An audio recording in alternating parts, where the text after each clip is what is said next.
Hello everyone, welcome to my channel Bibliophila, where I discuss books that inspire us, enrich our minds and broaden our mental horizon. Let's begin today's episode with a review of yet another book.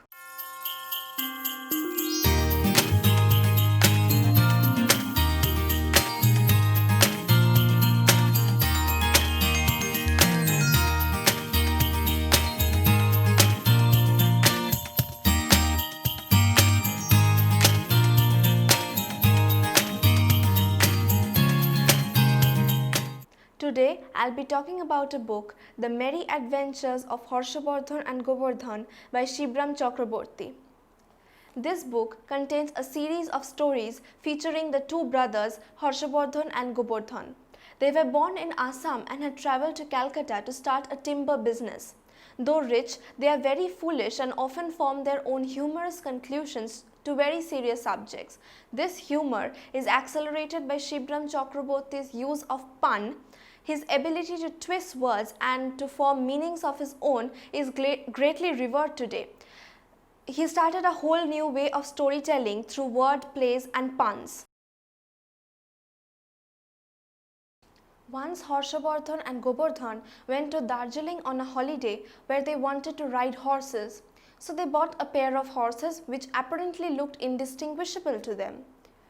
"Horse riding is excellent exercise, Dada, did you know?" said Gobra. "Of course I do, but the problem is that both the horses are of the same size. We bought them for exercise, not same size.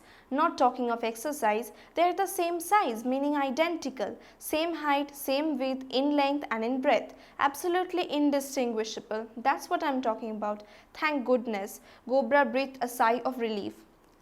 This would be a problem since Harshabardhan was a stout man and a horse which was used to carry light-weighted Govardhan might collapse under his weight. As a solution to this problem, Govardhan cut off his horse's tail into half.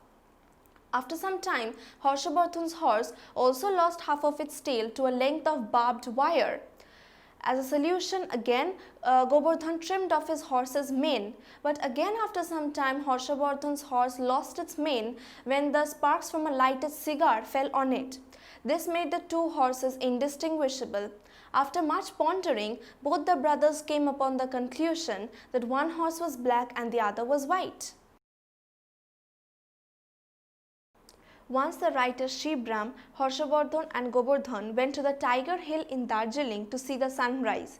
They requested their hotel manager to wake them up at dawn, but the hotel manager informed them that there was so much of noise made by the guests going up the hill at dawn to see the sunrise that they won't need waking up.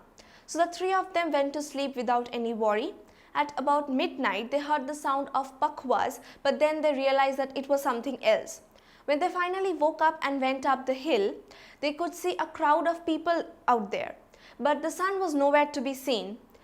After a long time, they came upon the foolish conclusion that the sun was not planning to rise at all.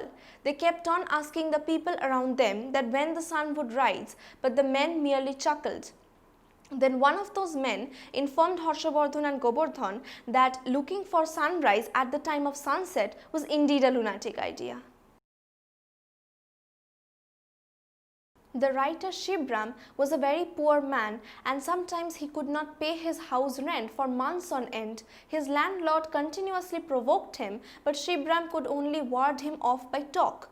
Finally, Shibram decided to take a loan of 500 rupees from Harshabardhan, promising to pay him back on the next Saturday. But when the due date approached, he realized that he did not have any money with which he could pay Harshabardhan back.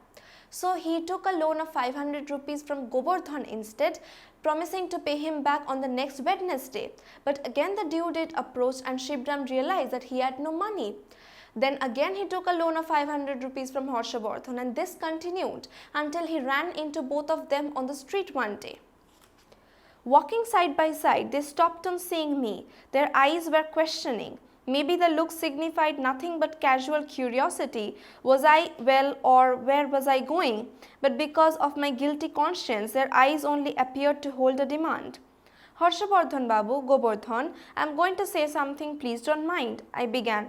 Gobardhan, you must give 500 rupees to Harshavardhan every Wednesday, and Harshavardhan Babu, you must give 500 rupees to your brother Gobardhan every Saturday. Wednesday is for you, Gobardhan, and Saturday is for you, Harshavardhan Babu. You won't forget, will you? Once Harshavardhan met a boy scout on a train. I just met a Scowboit. Scowboit? What on earth is that? You don't even know who a Scowboit is, those who help others. Scowboit? Such a strange name, Gobardhan said in astonishment. What does it mean? Mean? The meaning is not particularly difficult. It's exactly what the words mean. A scow is, of course, a cow, and boit refers to. Gobardhan joined the search for meaning. It doesn't mean boisterous by any chance, does it? Boisterous? A boisterous cow? What do you mean? Harshavardhan was rather surprised. How can a cow be boisterous? Meaning, cows that have gone to the dogs, Gobardhan explained, who are beyond redemption. Harshavardhan was greatly impressed by the helpful attitude of the boy and was also influenced to help other people in need. So he decided to start by helping his own brother Gobardhan. He requested Gobardhan to let him break his leg and then carry him on his back around the city. When Gobardhan declined this offer, Harshavardhan walked out and got into a train. There he met a very poor woman sitting with a child in her arms. He took pity on her and decided to drop a few coins in her bag without her noticing. But unfortunately, a man nearby screamed, saying that Harshavardhan was about to rob the woman's bag. Heartbroken, Harshavardhan walked out of the train and went on strolling for miles and miles until he reached the outskirts of a village. Here he saw a daughter of a peasant carrying a huge bundle of vegetables on her head. He offered to help her, but unfortunately the girl accused him of robbing her friend's mother some days ago. Harshavardhan then realized that helping other people was beyond question for him. Once Harshavardhan and Gobardhan posted an advertisement in a newspaper for a guard. Their shop had a lot of cash boxes and there was the need for someone to protect them. After some days, their shop was robbed and a lot of cash was taken. So finally, Gobardhan decided to take matters in his own hands and try to catch the thief himself. So he posted another advertisement in the newspaper. Mentioning the address of their house in Chetla, the advertisement said, "Private detective needed. Priceless collection of gems in room with draining pipe running up to the window. Detective must ensure no one climbs up drain pipe, suitable compensation." Harshavardhan and Gobardhan disguised themselves and went out into the market. There they saw a man buying some chocolate and suddenly Gobardhan pounced upon that man. The man began screaming with terror and finally confessed that he was the one robbing their shop. He handed back the 80,000 rupees that he had stolen and also a few gems, not real Cadbury gems. Shibram Chakraborty had a knack of concluding his stories with unexpected humorous twists. He started a whole new way of storytelling through word plays and puns. For example, Harshavardhan's name often becomes an opportunity to talk about horses.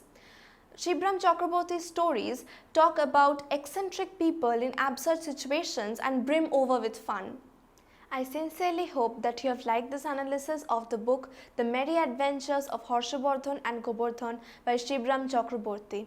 If you have, please do not forget to like, share, comment and subscribe.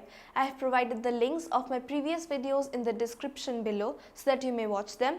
I'll be back again with an analysis of yet another book. Till then, happy reading.